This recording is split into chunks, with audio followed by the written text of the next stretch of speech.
Shalom Bapak Ibu. Puji Tuhan, kita boleh bertemu kembali di tempat ini.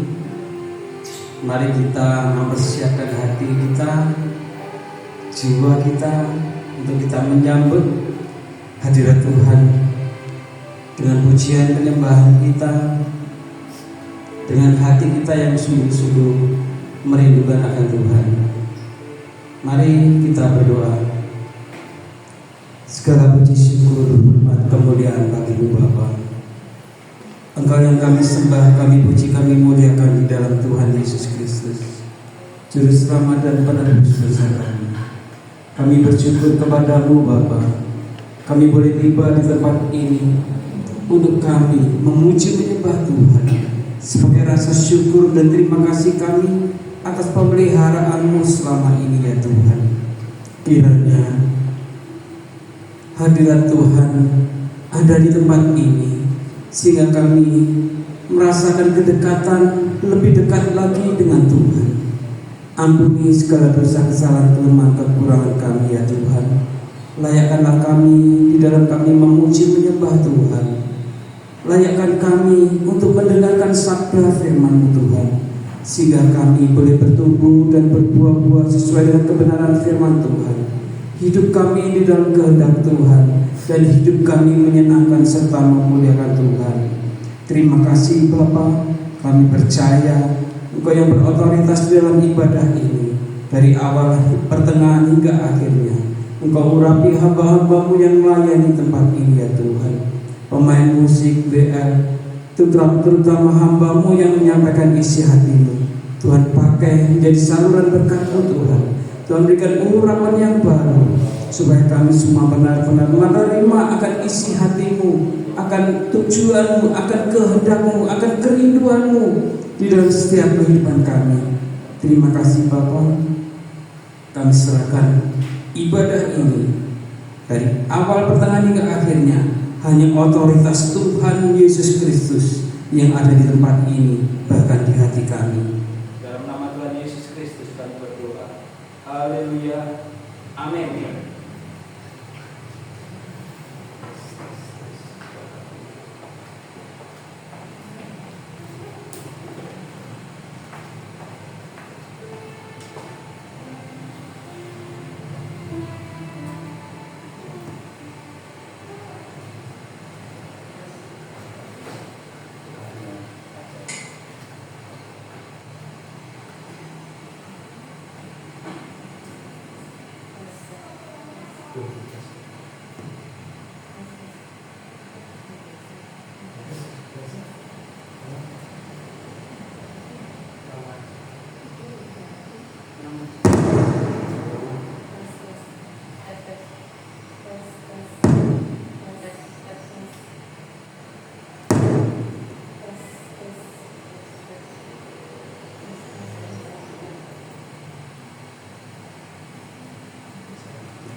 Tes.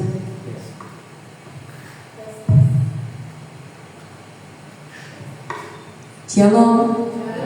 Puji nama Tuhan. Mari kita siapkan hati kita untuk ibadah pada sore hari ini. Hari baik, kesempatan baik, sebab Tuhan Yesus baik. Bukan berapa banyak yang hadir, tapi satu kerinduan hati kita untuk bersama-sama memuji, memuliakan nama Tuhan. Sekali lagi, mari kita siapkan hati kita dengan penuh kerinduan kita untuk membesarkan nama Tuhan.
gitu ya biar dibuat seolah-olah ini penuh. Kita sorakan, kami mau bersorak, ayo latihan dulu ya. Kami mau bersorak,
apapun yang terjadi dalam setiap kehidupan kita, hanya satu, saat kita dekat sama Allah, kita bisa tenang dan damai sejahtera senantiasa menyertai kita.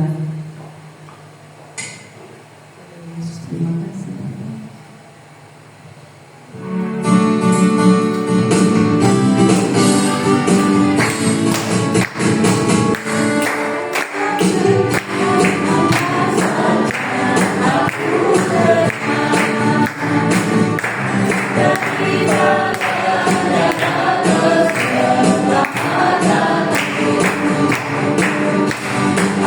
Ada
Tinggikan nama Tuhan.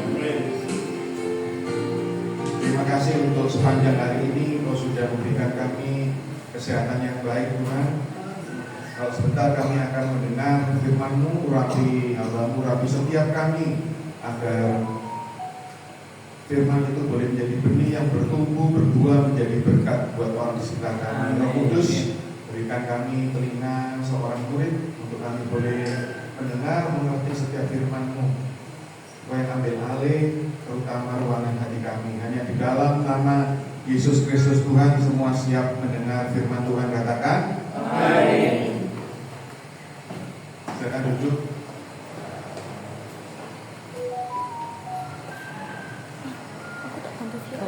Shalom. Shalom. Katanya tadi tebel, suaranya ngoyong. Shalom. Shalom.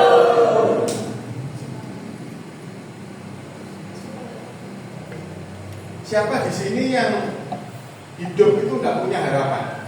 Ada? Ada. Terus pokok aku urip menurut. Pokok gak ngerti. Aku gak punya cita-cita, gak punya harapan. Pokok urip. Ada? Gak ada ya. Rasanya hampir setiap orang itu punya harapan, punya cita-cita, punya keinginan. Karena kalau kita hidup, manusia hidup, tidak punya itu gak beda sama kucing. Syukur hidup, hidup terus mati ya sudah, dikubur dan digeledah no. Nah, tetapi seringkali ketika kita punya namanya keinginan, kita punya namanya harapan atau cita-cita, bahkan ketika kita kecil, anak-anak sudah ditanya, cita-citanya ingin apa ya? Kepingin jadi apa? Itu mereka sudah tahu. Nah, seringkali kita ini banyak kali kita punya harapan, punya keinginan, misalkan ini harapannya ya, tetapi tidak mudah untuk mencapai, untuk meraih harapan. Karena apa? Karena kehidupan ini memang bukan hal yang baik. Kalau kita lihat hari-hari ini, prediksi tentang tahun ini, tahun 2025, tidak ada prediksi yang baik. Bahkan nanti 2 tahun lagi, 3 tahun lagi, keadaannya makin tidak baik. Nah, seringkali ada banyak anak-anak Tuhan punya banyak harapan, punya banyak keinginan, cita-cita, tetapi ketika dihadapkan kepada masalah, kepada persoalan, berhenti di tengah jalan. Bayangkan ya, bayangkan gini. Di step pertama kita hadapi masalah persoalan, kita bisa. Step yang kedua, kita hadapi masalah persoalan, masih bisa bertahan. Ketiga, hadapi masalah persoalan, masih bisa. Keempat, hadapi masalah persoalan, aduh percuma melok Yesus, gagal kok isinya masalah kok, padahal tinggal 1 langkah ini gak harapan. Dan kita kemudian mundur. Apakah salah? Apakah rugi kita? Padahal tinggal 1 langkah saja kita mencapai namanya harapan. Nah, hari ini saya akan ajak saudara, mungkin ada pernah yang mendengar tentang ini, mungkin, tapi saya ingin membagikannya di tempat ini. Saya akan tunjukkan pada saudara di dalam Yosua 24, dibuka masing-masing ya, Yosua pasal 24 ayat yang ke-15. Yosua 24 ayat yang ke-15. Saya akan bacakan buat kita. Tetapi jika kamu anggap tidak baik untuk beribadah kepada Tuhan, ternyata ada orang, ya, ada orang yang menganggap beribadah kepada Tuhan itu bukan hal yang baik. Ini Yosua berkata seperti itu. Tetapi jika kamu anggap tidak baik beribadah kepada Tuhan, berarti ada orang-orang yang menganggap ibadah kepada Tuhan itu tidak baik. Kemudian gini, pilihlah pada hari ini kepada siapa kamu akan beribadah.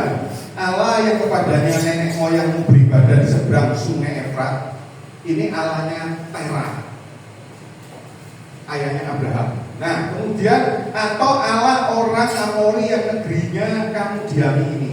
Nah, kisah Yosua 24 ayat 15 ini adalah kisah ketika bangsa Israel itu sudah ada di dalam Kanaan. Mereka menduduki Kanaan yang notabene di sekitar Kanaan itu ada banyak bangsa-bangsa lain yang juga beribadah kepada Allah yang lain. Nah, itu Yosua ngomong seperti itu, atau Allah orang Amori yang negerinya kamu diami ini. Tetapi dikatakan aku dan seisi rumahku kami akan beribadah kepada Tuhan. Nah, untuk saudara dan saya supaya kita mencapai harapan kita, mencapai tujuan kita, mencapai keinginan cita-cita kita, meskipun kita dihadapkan kepada masalah persoalan, satu yang bisa membuat kita tetap bertahan, yaitu apa? Komitmen. Katakan bersama saya, komitmen. Kita harus punya komitmen supaya ketika ada masalah, ada pergumulan, kita tetap bertahan sampai nanti kepada harapan. Nah, sekarang bisa ditampilkan ya. Sekarang ditampilkan Yosua pasal pertama ayat yang kelima.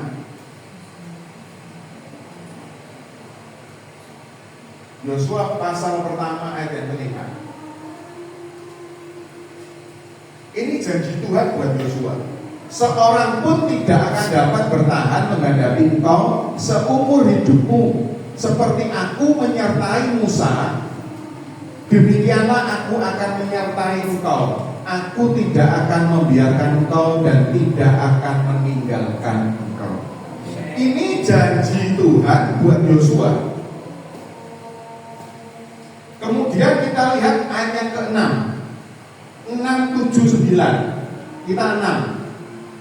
Kita 6 ya, lihat dulu ada dua kata yang diulang sampai 3 kali. Kuatkan dan teguhkanlah hatimu. Ayat ke-7.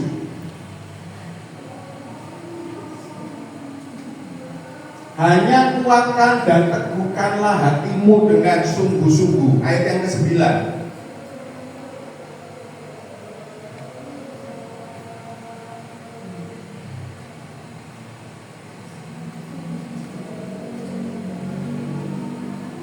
Bukankah telah kuperintahkan kepadamu, kuatkan dan teguhkanlah hatimu.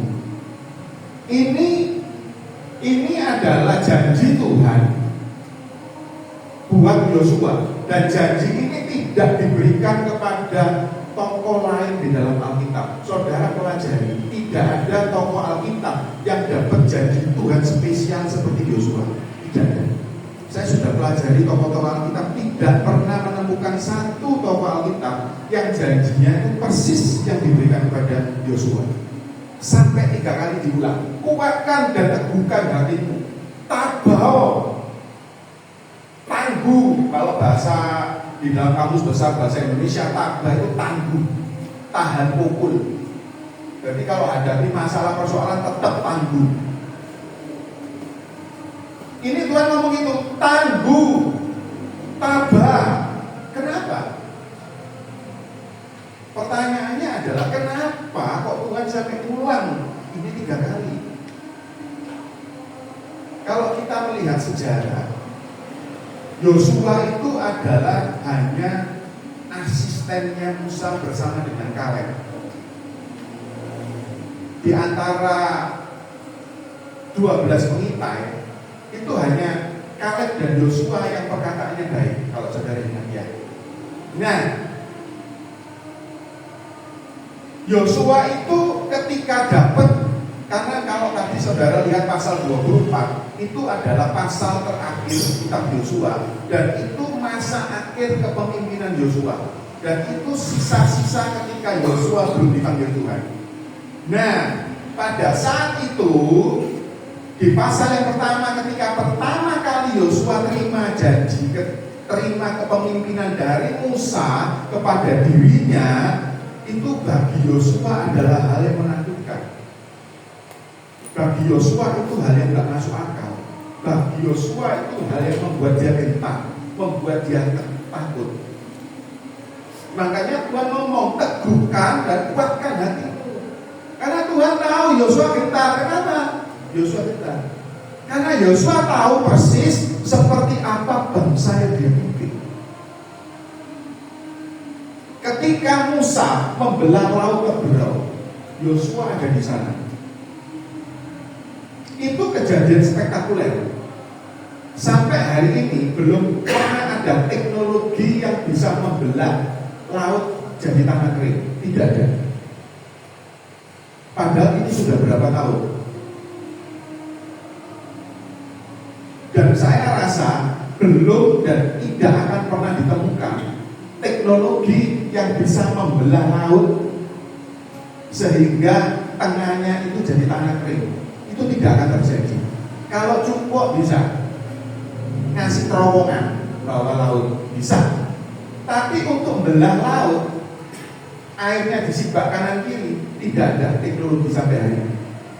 Nah, itu kejadian yang spektakuler, kejadian yang luar biasa. Tetapi pada saat itu, kalau saudara kita berandai-andai, makanya kalau baca firman Tuhan, masukkan firman itu seakan-akan saudara ada di sana, supaya firman itu jadi rema. Sekarang bayangkan kalau setiap saudara ini Yosuanya. Lalu Musa itu sudah dipanggil Tuhan, dan kemudian saudara ini dikasih tongkat estafet untuk memimpin bangsa Israel yang keluar dari Mesir sekitar 2 juta lebih.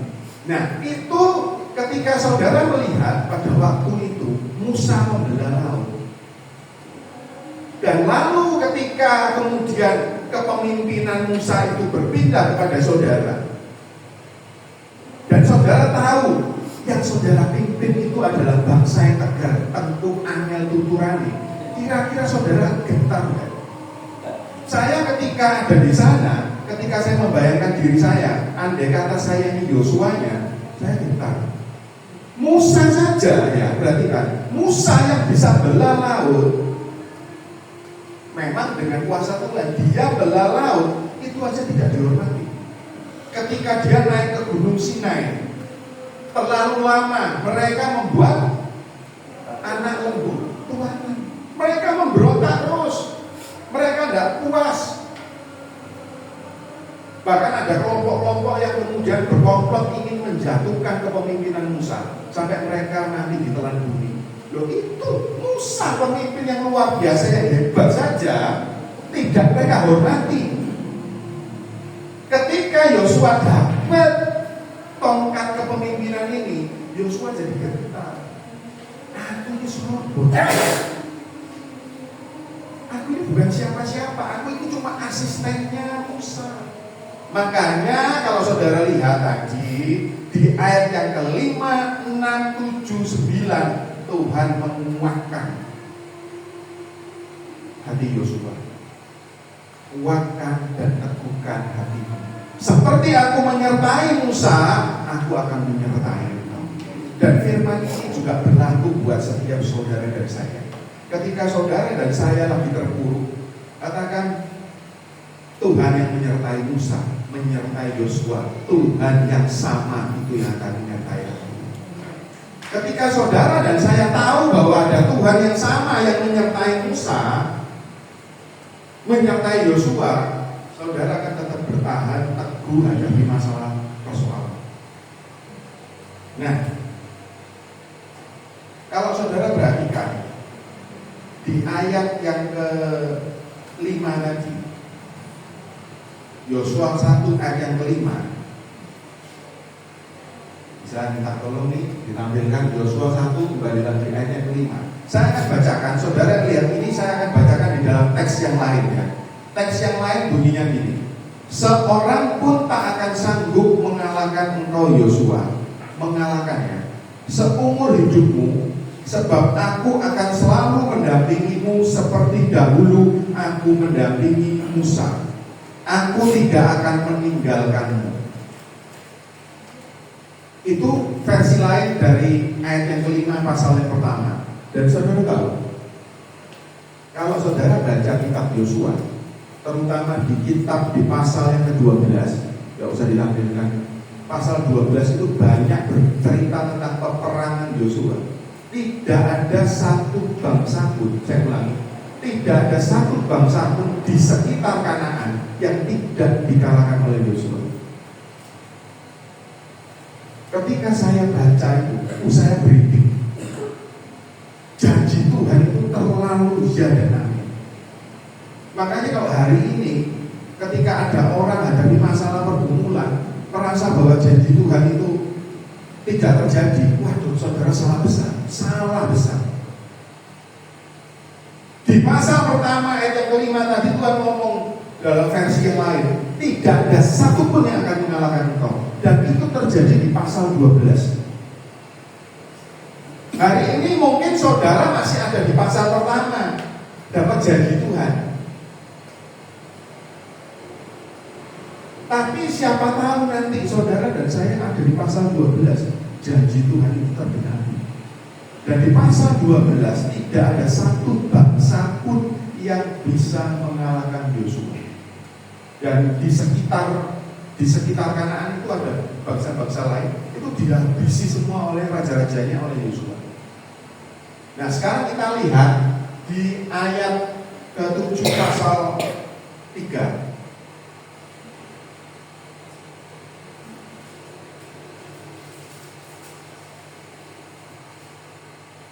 Pasal 3 balik. Pasal 3 ayat yang ke-7. Saya kasih pendengaran.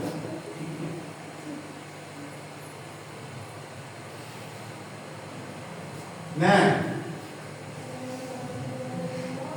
dan Tuhan berfirman kepada Yosua, pada hari inilah aku mulai membesarkan namamu di mata seluruh orang Israel, supaya mereka tahu bahwa seperti dahulu aku menyertai Musa, demikianlah aku akan menyertai engkau.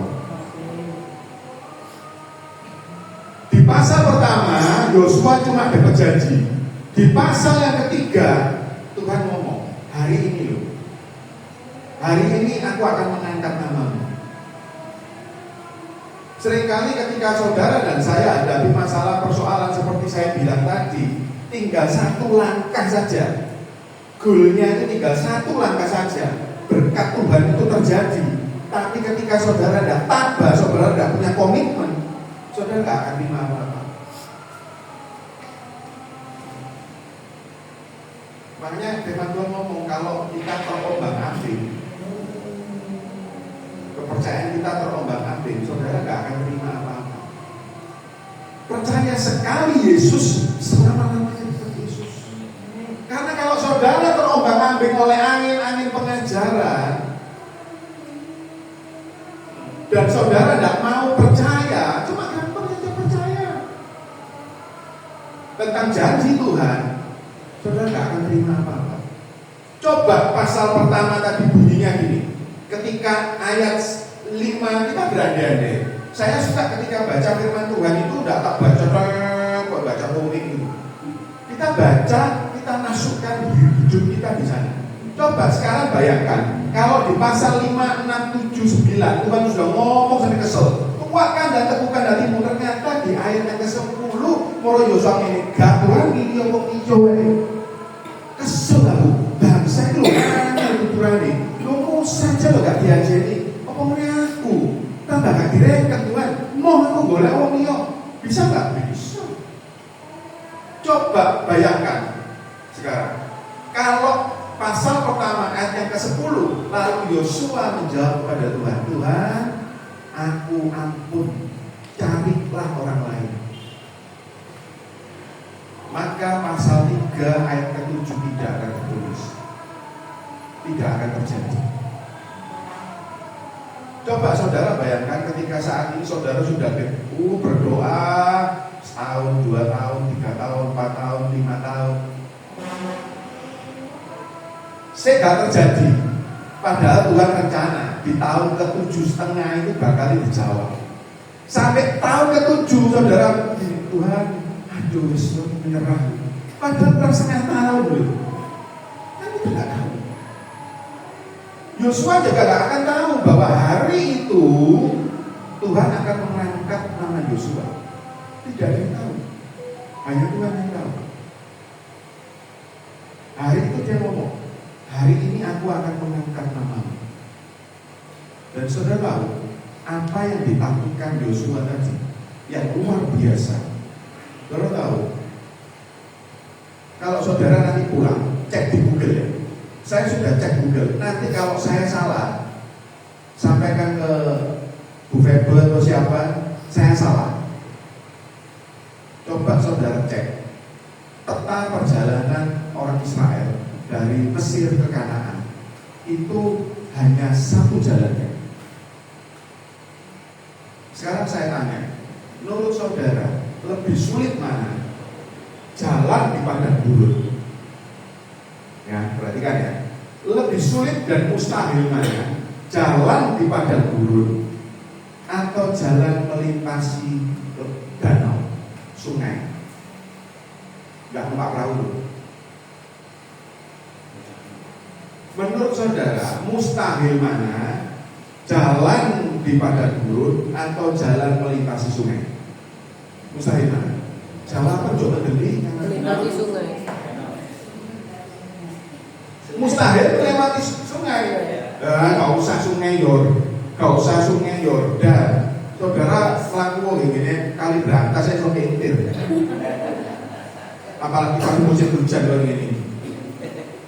Dan ketika saya selidiki di saat itu, makanya saya tak cari. Apa sulit sih lewat sungai itu? Loh, masih tak percaya saya. Saya cari di situ, kan ada geologinya di sana. Pada saat mereka lewat di sana, posisi sungainya bagaimana?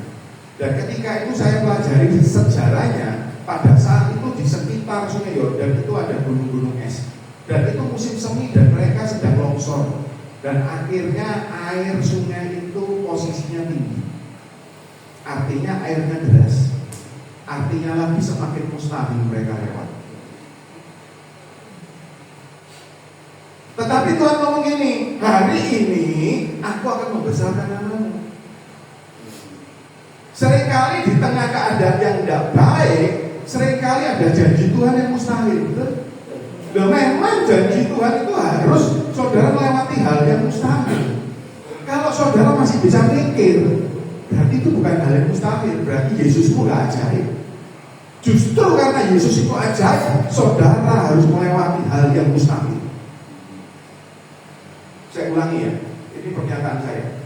Kalau saudara lewati masalah persoalan itu gampang, berarti Yesus bukan ajaib. Saudara gak perlu Yesus. Justru saudara dan saya perlu Yesus. Karena apa? Yang kita lewati itu hal yang mustahil, tetapi bersama Yesus itu pasti mungkin. Nah itu harusnya, itu kepercayaannya. Dan saudara tahu, saat itu kalau saya dan saudara adalah rombongan orang Israel. Nah kita sekarang mikir lagi, kalau kita rombongannya orang Israel, sudah 40 tahun muter-muter di padang gurun. 40 tahun muter-muter padang gurun. Berharapnya apa? Ada tanah perjanjian. Ya toh? Ada tanah perjanjian. Wah, ada tanah perjanjian. Harusnya langsung masuk, betul? Saudara sudah doa puasa, saudara tekun melayani bertahun-tahun, saudara berharap yes sebentar lagi aku dapat berkat Tuhan. Ternyata enggak. Ternyata ketika mereka mau masuk Kanaan, mereka harus melewati yang namanya Sungai Yordan. Lalu siapa? Kita nggak ada yang tahu. Saudara tekun ibadah, saudara berpuasa, saudara melakukan segala hal yang baik, saudara berharap bahwa saudara dan saya langsung meraih hal yang baik dari Tuhan. Ternyata enggak, ternyata diizinkan ada persoalan pergumulan. Bayangkan kalau kita enggak tabah, kita enggak punya komitmen, saudara akan jatuh di tengah jalan. Saya ngomong bukan karena Tuhan jahat, tapi karena apa? Karena dunia yang kita tinggali adalah jahat. Saudara dan saya memang diizinkan Tuhan supaya saudara dan saya tegar. Karena dunia ini jahat. Kalau saudara lembek, wah habis saudara. Habis dimakan dunia ini. Dan kita nggak bisa minta hidup belas kasihan dari orang lain terus menerus. Kita harus tegar. Kita percaya kita anak Tuhan. Kita ini anak raja. Makanya kita dididik harus keras. Kalau orang cuwok, ya, saya ingat kalau zamannya saya sudah ada, zamannya mama sama pupunya, ngomong saya kalau udah UI sapu sampai cuklet, keras didikannya. Bukan karena jahat, tapi karena dunia itu jahat. Kita harus tegar hadapi itu. Nah sekarang kembali lagi, bayangkan ketika mereka muter-muter ternyata aku. Kalau saya dari sana, ampun Tuhan, terus 40 tahun, gue putar-putar ini. Nah ini apa caranya lewat sungai ini? Makanya saudara cek apakah saya salah. Peta perjalanan orang Israel keluar dari Mesir ke Kanaan, itu masuk Kanaan itu lewat mana? Satu-satunya jalan yaitu lewat Sungai Yordan. Saya sampai tak cari beberapa, kan ada beberapa peta di situ. Saya cari tak gede sampai tak pindah ke HP, nggak bisa tak pindah ke komputer, ke laptop. Tidak ada jalan lain ke Kanaan kalau tidak lewat Sungai Yordan. Bayangkan untuk dapat janji Tuhan, ternyata mereka dihadapkan lagi kepada hal yang mustahil. Tapi yang luar biasa, nggak usah dibuka ya. Ketika Yosua ngomong, ayo membawa tabut Tuhan. Jadi ini membawa hadirat Tuhan. Ayo yang membawa hadirat Tuhan maju dulu. Ketika membawa tabut itu kakinya nginjak perairan sungai itu. Sungai itu terbelah. Memang laut sama sungai itu beda. Tapi saya percaya hari itu, berarti kan hari itu Yosua semakin yakin Tuhan yang dia percaya. Semakin yakin. Yang dia takuti adalah ini, Musa bisa belah laut, aku ini sombong.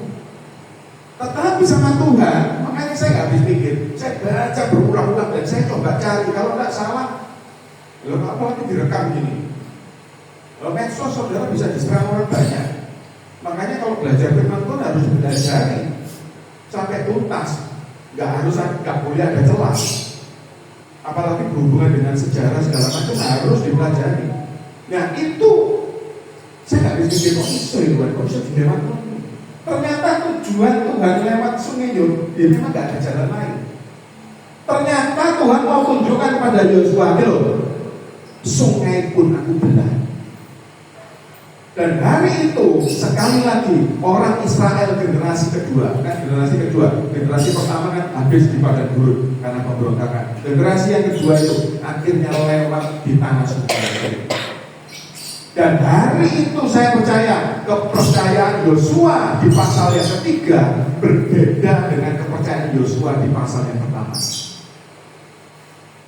Mengerti maksudnya?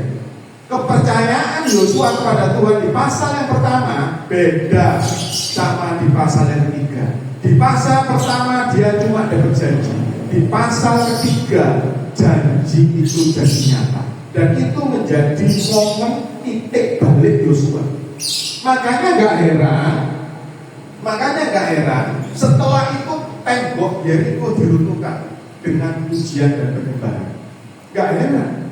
Kenapa? Karena Yosua imannya semakin kuat di dalam Tuhan. Makanya gak heran bangsa-bangsa di sekitar Kanaan dihabisi oleh Yosua. Gak heran. Karena Yosua menganggap hal yang spektakuler terjadi di dalam hidupnya itu menjadi titik balik dia semakin percaya pada Tuhan, semakin mengandalkan Tuhan. Sekarang saya minta semua tutup mata. Tutup mata, lihat mata. Pejam mata semua pejamkan mata. Siapa yang dulu pernah mungkin di antara saudara yang dulu pernah sakit dan dokter ngomong ini sudah tidak ada obatnya, tidak akan sembuh, tambah nemen ya. Tapi hari ini saudara ada duduk di sini dan ternyata keadaannya baik. Mungkin ada, kalau ada angkat. Saya nggak nyuruh saudara untuk maju, enggak. Saya minta saudara angkat tangan di tempat duduk saja. Ada? Kalau nggak ada, kalau dulu saudara alami masalah, persoalan, pergumulan, rasanya persoalan ini tidak selesai, tidak akan selesai. Tapi ternyata ketika saudara duduk hari ini, ternyata masalahnya sudah selesai. Ada yang seperti itu angkat tangan? Puji Tuhan. Yang lain nggak punya masalah. Oh hebat, nggak pernah punya masalah. Nah seharusnya ketika saudara alami hal yang spektakuler, kalau saudara tanya, ada hal spektakuler apa yang terjadi dalam hidup saya? Nanti kalau saya kesaksian lebih panjang kesaksian saya tinggal khotbah saya. Sejak awal saya perhatikan. Sejak awal sebelum saya melayani, bahkan sejak awal sebelum saya dibaptis, ya, saya sudah mengalami yang namanya hal yang spektakuler. Dan itu tidak pernah saya lupakan sampai hari ini. Makanya ketika ada hal-hal yang berat, yang abot dalam hidup ini terjadi, saya cuma ingat kok, Tuhan, dulu saja berat saya itu Tuhan tolong. Aku percaya yang ini pun Tuhan tolong. Dan itu lolos. Terus kemudian selang beberapa tahun alami lagi berat. Cuma tanya dong, Tuhan, oh dulu tolong. Tuhanku sama, Tuhanku juga pasti tolong. Dan ternyata juga Tuhan tolong. Seharusnya itu kejadian yang spektakuler. Kenapa? Saudara saya minta tadi untuk mengangkat tangan. Kalau saudara dulu pernah sakit dan kemudian divonis dokter nggak bisa sembuh, tambah parah, kemudian ada orang yang hidupnya berantakan, ekonominya kacau, segala macam, tapi ternyata sudah dipulihkan.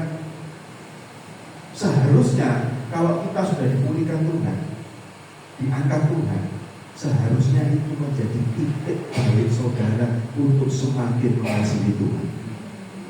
Seharusnya itu yang terjadi di Yosua. Ketika Yosua hari itu sungai Yordan dibelah, hari itu dia semakin yakin dengan Tuhan yang dia percaya. Harusnya itu. Tapi berapa banyak anak-anak Tuhan sudah ditolong Tuhan, alami masalah nocok, menggerutu, ngomel. Saya berusaha ketika saya hadapi masalah persoalan, saya diam. Istri saya tahu, saya diam. Dan kemudian raut, katanya istri saya, raut muka saya sudah beda. Apa? Masalah apa? Gak, kayak sokoro. Sabuju pasti tahu. Ya. Saya diam. Daripada mulut saya menggerutu, ngomel, nyocok, gak karuan, ya, lebih baik saya diam. Saya diam aja. Cuma istri saya tahu. Nah, paling bujuku cuma ngomong gini, lah kok bau? Loh memang gampang kok menghadapi kehidupan ya, betul ya, Pak Sianto. Coba siapapun yang berdiri di sini, mau itu dia WL, mau dia itu pemimpin pemain musik, mau itu yang khotbah, tidak ada satupun yang kebal masalah. Bu Febel kebal masalah? Gak ada. Kita itu masih darah dan daging. Kita gak ada yang kebal masalah. Memang gajah dilakoni, gampang khotbah dilakoni, betul. Karena memang gak mudah. Manusia itu memang gak mudah. Memang kita itu rentan. Makanya kita perlu Tuhan yang kuat. Dan Tuhan yang kuat, yang dahsyat itu cuma Yesus. Amin. Berikan tepuk tangan untuk Yesus. Ini terbenar 2-3 ribu orang. Amin.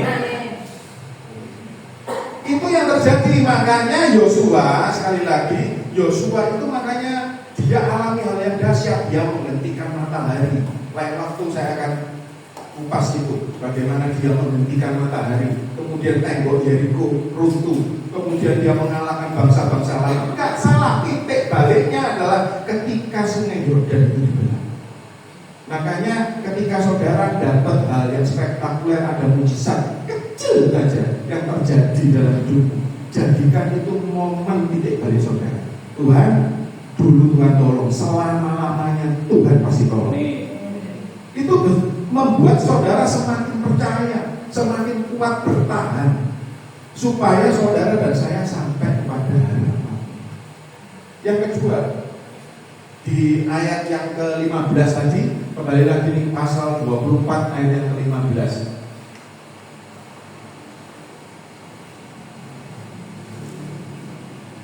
Ayat terakhir. Dikatakan di bagian B, tetapi aku dan seisi rumahku, kami akan beribadah kepada Tuhan. Yang pertama tadi di bagian A, Yosua itu mengasihi orang-orang Israel. Pilih kepada siapa hari ini kau beribadah. Masih mengasihi. Kalau saudara tahu, setelah kitab Yosua, yaitu kitab Akhilaton. Setelah kitab Yosua itu kitab pokok. Saudara tahu, kitab Hakim-Hakim itu adalah kisah di mana orang Israel jatuh bangun terus. Hakim-Hakim pertama dan kedua, orang Israel jatuh bangun terus.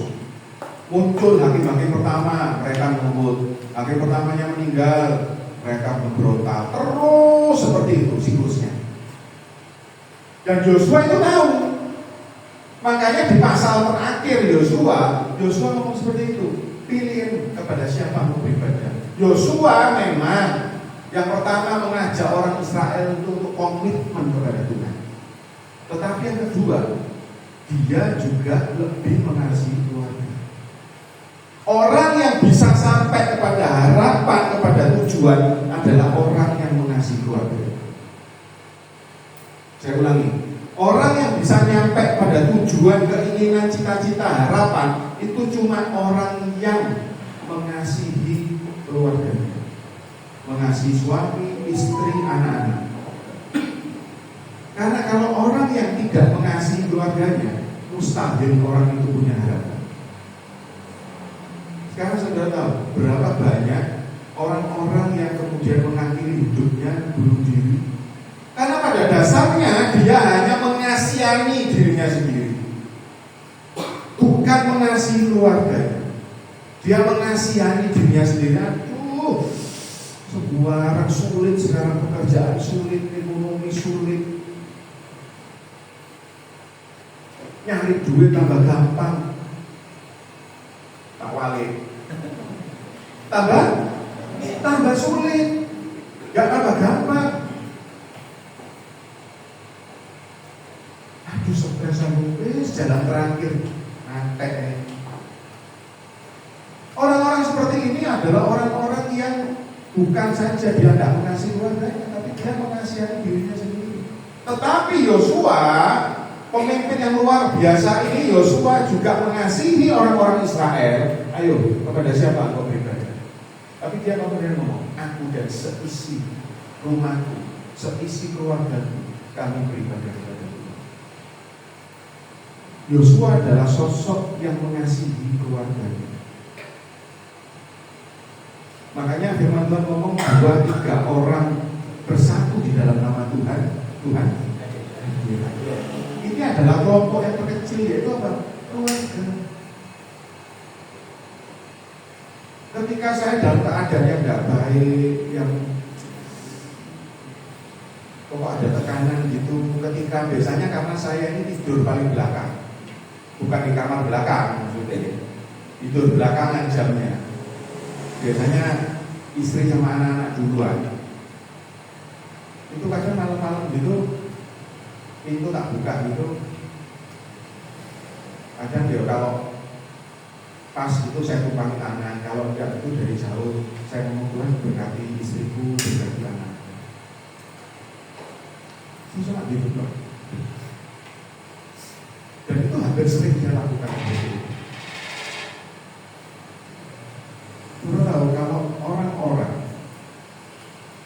yang mengasihi keluarganya itu adalah orang-orang yang kuat menghadapi pergumulan persoalan.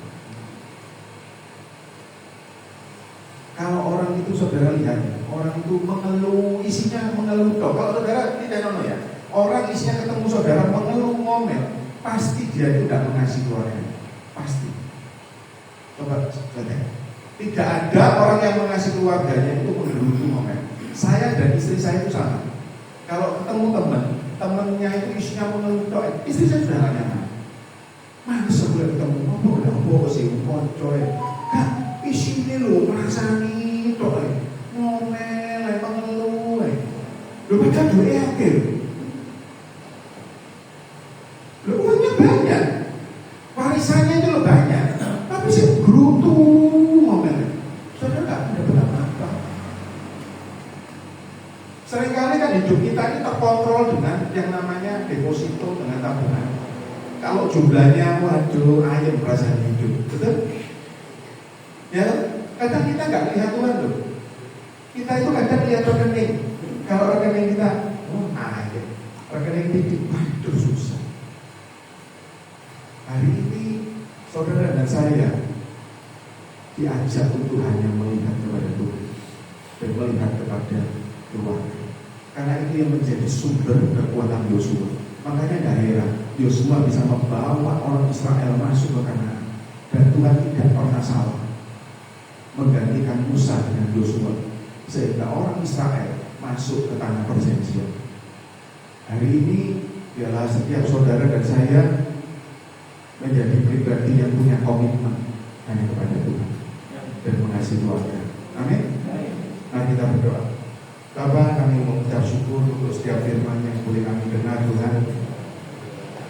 Seperti halnya Yosua Tuhan, hari ini kami mau belajar seperti Yosua, menjadi pribadi yang tetap teguh, tetap kuat, tetap tangguh, tetap tabah. Kami mau kepada harapan kami, cita-cita, keinginan kami Tuhan, apapun itu. Apa tidak tahu, tapi kami percaya setiap pribadi yang ada di tempat ini punya cita-cita, punya harapan Tuhan. Biarlah mereka hanya menggantungkan semuanya itu kepada Engkau Tuhan. Biarlah Tuhan kalau hari ini mungkin hidup kami masih di pasal yang pertama, tapi biarlah kami tetap berjalan di dalam pengiringan kepada Tuhan, supaya kami sampai di pasal ketiga, di mana Engkau mengangkat, memuliakan, meninggikan kepada Tuhan. Biarlah setiap kami juga Tuhan mengasihi setiap keluarga kami, suami kami, istri kami, anak-anak kami Tuhan. Karena kami percaya ketika kami mendatangkan kerajaan surga itu di bumi, di keluarga kami, maka kami alami damai sejahtera, sukacita luar biasa. Amin. Terima kasih Bapak.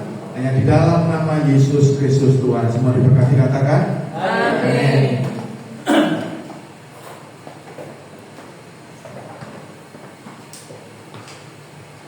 Saatnya kita akan memberikan persembahan yang terbaik. Saya undang Pak Wijaya untuk doa persembahan.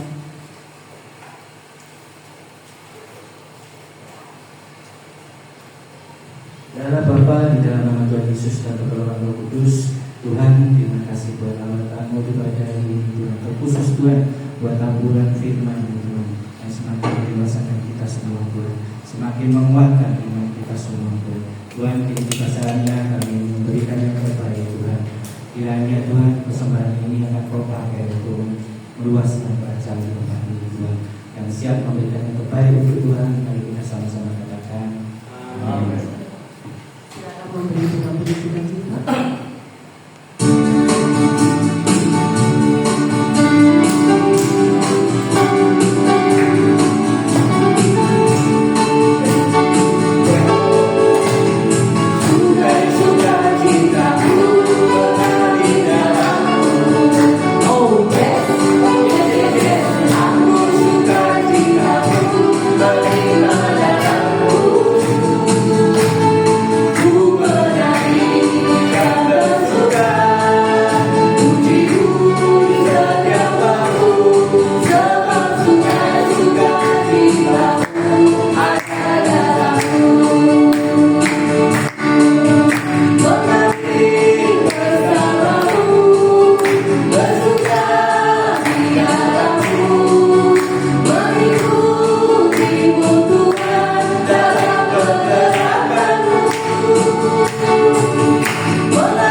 memberkati kita semuanya, iman kita semakin dikuatkan, semangat kita semakin diteguhkan, dan kita semakin tahu arah kita harus kemana. Sebab Tuhan sudah memilih kita. Seperti tadi di akhir khotbah, Tuhan memilih Yosua. Kenapa Tuhan pilih Yosua? Karena Tuhan tahu siapa Yosua, dan itu hanya Tuhan. Itu Tuhan tahu semuanya. Demikian juga kita. Kalau kita dipilih Tuhan, datang ke tempat ini untuk mendengarkan firman Tuhan tentang Yosua, ketahuilah Tuhan memilih kita. Amin Bapak Ibu. Ketahuilah Tuhan memilih kita secara tidak langsung. Maka berbahagialah pada saat ini kita menerima firman Tuhan yang hidup. Kita pegang teguh firman Tuhan, kita lakukan, kita renungkan, kita hidupkan firman itu. Maka itu akan kembali kepada diri kita sendiri, dan hidup kita tidak sia-sia. Hidup kita memuliakan Tuhan. Tuhan Yesus memberkati. Terima kasih Pastor atas share firman yang memberkati kita semuanya. Saya percaya Pastor pasti diberkati Tuhan. Dimanapun, kapanpun pelayanan Pastor semakin dipakai Tuhan. Urapan Tuhan terjadi, bukan ucapan dari Pastor, tapi Roh Allah yang berbicara melalui mulut Pak Malwan. Ya. Mari kita berdoa untuk firman Tuhan, juga berdoa untuk persembahan malam hari ini. Terima kasih Bapa, Engkau sangat baik, Engkau teramat baik. Melalui kebenaran firman-Mu kami diteguhkan, kami dikuatkan, kami dicerahkan kembali. Mata kami terbuka untuk firman-Mu Tuhan, bahwa rancangan indah-Mu di dalam setiap kehidupan kami itu adalah otoritas Tuhan atas hidup kami. Biarlah kami tetap taat setia akan firman-Mu. Apapun yang kami alami di dalam kehidupan kami, itu adalah rencana yang indah atas hidup kami. Ajari kami seperti Yosua yang kuat, seperti Yosua yang Kau pilih. Dan kami percaya malam hari ini Kau memilih kami semua menjadi Yosua yang Kau harapkan. Terima kasih Tuhan Yesus buat firman-Mu. Demikian juga anak-anak-Mu memberikan sedikit banyak apa yang mereka persembahkan di tempat ini. Biarlah menjadi kemuliaan Tuhan. Sebab menabur pasti menuai. Itulah jadi firman-Mu, dan firman-Mu iya dan amin. Tuhan Yesus, terima kasih buat semuanya. Terima kasih Tuhan, kiranya berkat kasih dan karunia Tuhan melimpah atas kehidupan kami. Tetap taat, tetap setia, tetap mengasihi, mencintai Tuhan, tetap menghormati, menghargai Tuhan. Sebab firman Tuhan iya dan amin, dan firman itu adalah hidup adanya. Terima kasih Tuhan Yesus, kami terima firman-Mu. Haleluya, amin. Untuk pengumuman, kita bertemu lagi di tempat ini tanggal 25. Kita bertemu lagi di tempat ini tanggal 25. Ya, mari Bapak Ibu boleh ajak saudara, tetangga, teman, sahabat untuk memenuhi bangku-bangku yang kosong dan membawa jiwa-jiwa ya untuk kerajaan Tuhan. Sebab saya katakan kembali lagi, visi misi kita Bufebe ke desa, ke kota, menyembuhkan mereka yang sakit, mengusir roh-roh jahat. Ya, itulah visi misi Bufebe Matius 9 ayat 35. Dan saya pun mendapat visi misi dari Tuhan, jadikan semua bangsa muridku dan ajarlah mereka sesuai dengan perintah firman-Ku. Ya, puji Tuhan, kami tidak melihat denominasi gereja apapun. Semua jiwa, semua manusia adalah miliknya Tuhan. Dan Tuhan mengasihi setiap manusia, bukan hanya orang Kristen, ya, tapi semua manusia Tuhan mengasihi. Mari kita sama-sama kembali kepada visi misi Tuhan untuk menjadikan semua bangsa muridnya Tuhan dan bukan jemaatnya Tuhan. Tuhan tidak mengatakan jemaat, tetapi Tuhan mengatakan murid. Hubungan kita dengan Allah adalah murid dan guru. Kita semua murid Tuhan. Tuhan Yesus memberkati. Mari kita berdoa syafaat. Doa berkat saya serahkan Ibu Veto.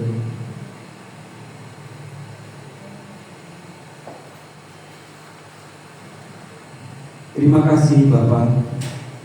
Kami percaya Engkau memilih setiap kami yang sore hari ini hadir. Engkau berbicara dan secara tidak langsung kami sadar bahwa Engkau telah memilih kami seperti Engkau memilih Yosua. Sebab firman yang ditabur adalah semua adalah ketentuan Tuhan. Semua sudah ditetapkan Tuhan. Engkau memanggil dan memilih kami untuk mendengarkan firman-Mu. Berarti Engkau juga memilih kami seperti Engkau memilih Yosua. Terima kasih Tuhan Yesus buat firman-Mu. Dan kami percaya dan kami pegang janji firman-Mu itu untuk kami pribadi. Biarlah kami semakin sungguh-sungguh di dalam mengiring akan Tuhan, sungguh-sungguh di dalam mengasihi akan Tuhan, agar hidup kami berarti, agar hidup kami bermakna, agar hidup kami tidak sia-sia. Terima kasih Tuhan, kami mohon kuasa Roh Kudus-Mu mengurapi setiap kami, untuk kami mampu taat akan firman-Mu, untuk kami mampu melakukan firman-Mu, merenungkan firman-Mu dalam-dalam, supaya kami sadar akan diri kami, siapa diri kami di hadapan Tuhan, dan apa yang harus kami lakukan di hadapan Tuhan. Terima kasih Bapa, terima kasih Tuhan Yesus. Biar firman itu memberkati kita semuanya. Segala permasalahan pergumulan-Mu Tuhan tahu, dan pasti Tuhan menjawab doa. Terima kasih Bapa. Segala apa yang Kau khawatirkan Tuhan tahu, dan Tuhan pasti menolong dan memberikan jalan keluar. Terima kasih Bapa. Terima kasih Engkau mengetahui setiap pergumulan kami. Engkau mengetahui setiap kekhawatiran dan ketakutan kami. Malam hari ini kami percaya kami tidak khawatir lagi, kami tidak takut lagi, sebab Engkau memilih kami. Terima kasih Tuhan Yesus. Kami mohon urapan ya Tuhan. Terima kasih Tuhan Yesus. Memberkati juga hamba-Mu Bapak WNI sebagai pemilik tempat ini. Urapi dengan urapan yang baru. Engkau memberkati kehidupannya, Engkau memberkati rumah tangga keluarganya, Engkau memberkati anak cucu menantunya, Engkau memberkati pelayanannya. Tuhan Yesus, jadikan tempat ini dipenuhi jiwa-jiwa yang bertobat, jiwa-jiwa yang sungguh-sungguh mencari akan Tuhan, jiwa-jiwa yang sanggup mau dan sadar akan diri, supaya di dalam pertemuan ini benar-benar urapan Tuhan terjadi, dan semua untuk kemuliaan Tuhan. Berikanlah kami kerendahan hati sebagai hamba-Mu Tuhan. Berikanlah kami rasa takut hormat kepadamu Tuhan. Bersihkan kami dari segala motivasi apapun yang tidak berkenan kepadamu. Sebab Engkau telah memilih dan memanggil kami. Biarlah kami tidak mengecewakan Tuhan akan atas panggilan kami. Kiranya Roh Kudus-Mu yang senantiasa menuntun hamba-Mu ini untuk senantiasa takut dan hormat akan firman-Mu. Terima kasih Tuhan Yesus. Memberkati kota Malang ini. Jauhkan dari segala bencana, jauhkan dari segala demo, jauhkan dari segala yang jahat. Tuhan beri damai sejahtera kota Malang. Perekonomian berjalan dengan lancar. Semuanya Tuhan cover sempurna. Kiranya malaikat surgawi memenuhi tempat ini. Terima kasih Tuhan Yesus, terima kasih. Memberkati seluruh bangsa Indonesia.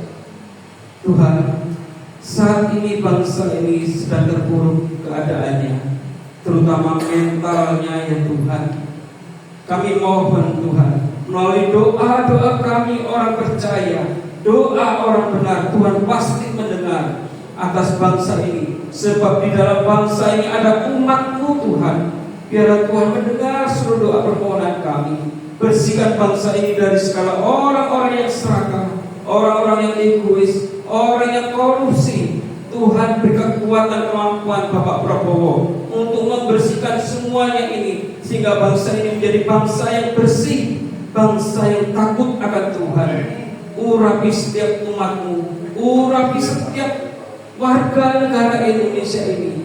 Penuhi dengan pertobatan ya Tuhan, penuhi dengan pertobatan ya Tuhan, supaya setiap bangsa Indonesia ini mengenal akan Engkau dan mengalami akan Engkau, bahwa Engkaulah Tuhan Yesus Kristus, Allah yang hidup, Allah yang nyata. Terima kasih Tuhan, terima kasih. Biarlah melalui doa permohonan kami, hamba-hamba-Mu Tuhan, kami satukan visi misi kami kembali kepada visi misinya Tuhan. Jadikan semua bangsa murid-Mu. Terima kasih Tuhan, terima kasih. Kami mohon urapan-Mu atas hamba-hamba-Mu di seluruh Indonesia ini, supaya senantiasa taat takut akan firman-Mu Tuhan, mengerti dan mengenalkan hati, pikiran dan perasaan-Mu. Terima kasih Tuhan, terima kasih. Dalam nama Tuhan Yesus Kristus. Segala membantu memiliki dapat ikuti. Kita berdoa untuk mengakhiri ibadah pada malam ini. Bapa, malam yang indah ini kami sudah diberkati oleh firman Tuhan, dan firman Tuhan akan kami bawa pulang ke rumah tangga masing-masing, supaya seluruh keluarga diberkati Tuhan. Bapa surgawi, malam yang indah ini Tuhan, kami merasakan kehadiran Tuhan. Dengan kehadiran Tuhan kami merasakan sukacita dari surga. Dalam nama Tuhan Yesus, Tuhan memberkati anak-anak-Mu Tuhan yang hadir pada malam hari ini. Berkati keluarga rumah tangganya, berkati anak-anaknya, berkati istrinya, berkati suaminya, supaya seluruh keluarga ada sukacita, ada damai sejahtera. Bapak, malam yang indah ini berkati hamba-Mu Bapak Pendeta Paul, Tuhan semakin urapi lagi dengan urapan yang baru. Curahkan Roh Kudus yang dari surga, beri kuasa, tenaga, kekuatan, sehingga sekarang tidak pakai akal kekuatan sendiri, tapi Roh Tuhan yang bekerja atas hidup hamba-Mu ini. Terima kasih Bapak. Pada malam hari ini kami akan pulang ke rumah tangga masing-masing. Tuhan menyertai, Tuhan melindungi, Tuhan menjauhkan jahat penjahat, sehingga kami aman dalam lindungan Tuhan. Sekarang saudara, angkatlah kedua tanganmu, terimalah berkat dari Bapa, berkat urapan Roh Kudus yang dari surga. Diberkati hidupmu, diberkati masa depanmu, diberkati keluarga rumah tanggamu, anak-anakmu diberkati Tuhan, cucu menantu diberkati Tuhan, dan kesehatanmu diberkati Tuhan, dijauhkan dari sakit penyakit. Tuhan beri sehat panjang umur mulai malam hari ini sampai selama-lamanya. Yang sudah diberkati percaya dan katakan amin.